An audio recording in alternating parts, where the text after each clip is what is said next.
Now, Tesla has the rather unenviable task of scaling not one, but two automotive mountains. Number one, get folks used to a completely new kind of car. Number two, get them warmed up to a completely new brand of car. Where do you do that? Send them down to the car dealer? People hate going to the car dealer. Instead, you intercept them where they already are, here at the mall. And when they go inside, they get introduced to a car that does things almost completely differently than what they're used to.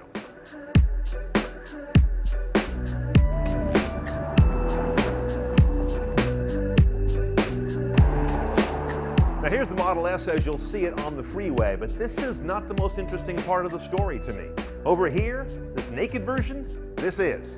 This mattress-sized thing I'm kneeling on is the battery. A huge amount of lithium-ion cells put together in a way that is carefully cooled, carefully monitored, and delivering a lot of power. 40, 60, or 85 kilowatt hours are the capacity ranges here, depending which model you buy. Now, what happens after those electrons flow out of here is also part of the secret sauce. They go into this big canister-shaped thing, which is called an inverter. An inverter converts the DC, the direct current that is stored in that battery, into the AC, the alternating current, which this motor wants. That motor then spins through this one-speed gearbox. You don't shift anything. This is a reduction gear. It turns the very high RPMs of this motor into more usable RPMs out to the axles and the road wheels. The way this battery and inverter are designed is a key part of what Tesla's doing. Power and range is a complicated business on a Tesla. The base powertrain Model S has 362 horsepower, 325 foot-pounds of torque, gets to 60 in 6.5 seconds.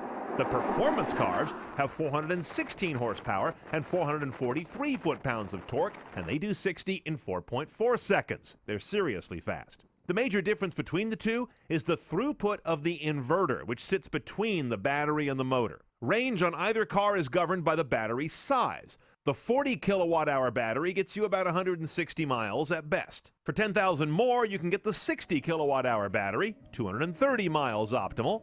And for 10,000 on top of that, the 85 kilowatt battery, 300 miles under a best case.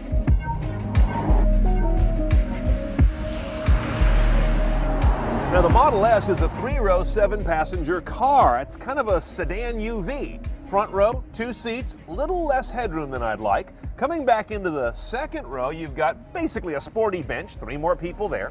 Then work your way back here to me in the rear compartment. This car is optioned up with the dual rear-facing seats. But notice these are like little kid racing seats with 5-point harnesses.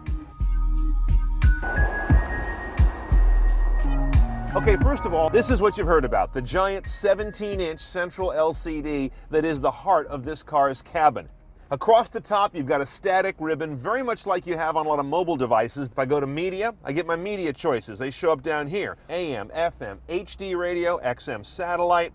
You've also got 2 supported streaming services now, TuneIn and Slacker. It's all software, they can add many more, but right now those are your choices on streaming. Notice how everything here is popping into a contextually relevant screen as I hit it. For example, here are my tone controls, and the kind of data and interface you get here, you just don't see in any other car. Notice the nav, that's Google Maps. It's also where your navigation takes place, although I should point out an important distinction. The mapping is Google Maps. The navigation technology is Garmin. This is not yet using Google turn-by-turn navigation. Now, Tesla promises voice to destination in 2013. For now, you can just enter stuff on the screen, even when the car's moving. A cheeky approach, but they hope you'll have the passenger do it, actually. That also applies even more unusually to the web browser. First of all, it's unusual to get a big web browser in a car. Unusual, hell, it's unheard of. And to have this thing work while the car is moving is also very Silicon Valley.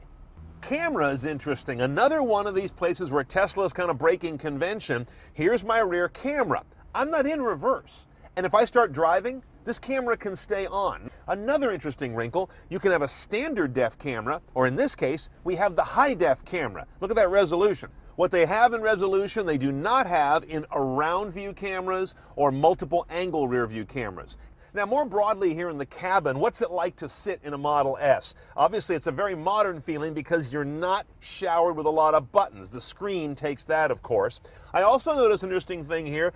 Tesla doesn't make every single part of their car. They've gone to the Mercedes parts bin to get things like the cruise control, the turn signals and wipers, and the gear shift selector up here. If you gotta go buy from the best. Now, wireless keys are nothing new in this day and age, even fancy ones, but this one goes to the level of cute. To unlock or lock the car, you press on the roof. To unlock or lock the front trunk or frunk, you press on it. Same thing goes for the rear. Now, driving a Model S is, first and foremost, a matter of driving an electric car.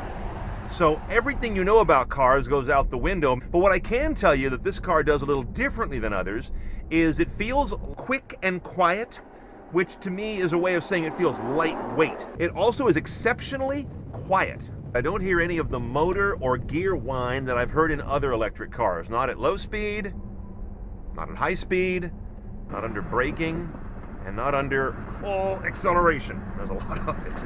Good grief. You never get used to that about electric cars either, at least not yet. Now, I don't have the car long enough to give you any real-world experience with charge and discharge behavior based on my driving and any of that. I basically had a day and change with the vehicle, so we'll get our full review and really dig into that later. This is really a finished car, and that's kind of the highest compliment you can give a company that wasn't making cars at all a handful of years ago. Okay, the bottom line on a Tesla Model S, about $51,000 with destination charge. Now, I know what you're saying. Wait a minute. I thought these cars began closer to $60,000. Well, I'm minusing out the $7,500 U.S. federal tax credit, which most everybody's going to qualify for unless you're dead poor. And if you are, you're probably not buying one of these. Now, the pricing also goes up $10,000 more for the midsize battery and $10,000 more for the big boy battery. And yes, like popcorn at the movies, your best value is to buy the big one. Now, we had the performance car, that's $15,000 more, which brings you, of course, the high-performance inverter. It's got a big battery, much better performance, adaptive air suspension, and a way fancier interior. You also got to look at the tech package. 3750 puts navigation in that big screen. That is not standard. But nothing will influence people's purchase consideration of this electric vehicle as much as their conception of all electric vehicles. That's the big mindset that people are really trying to get their heads around, and Tesla has only so much control over that.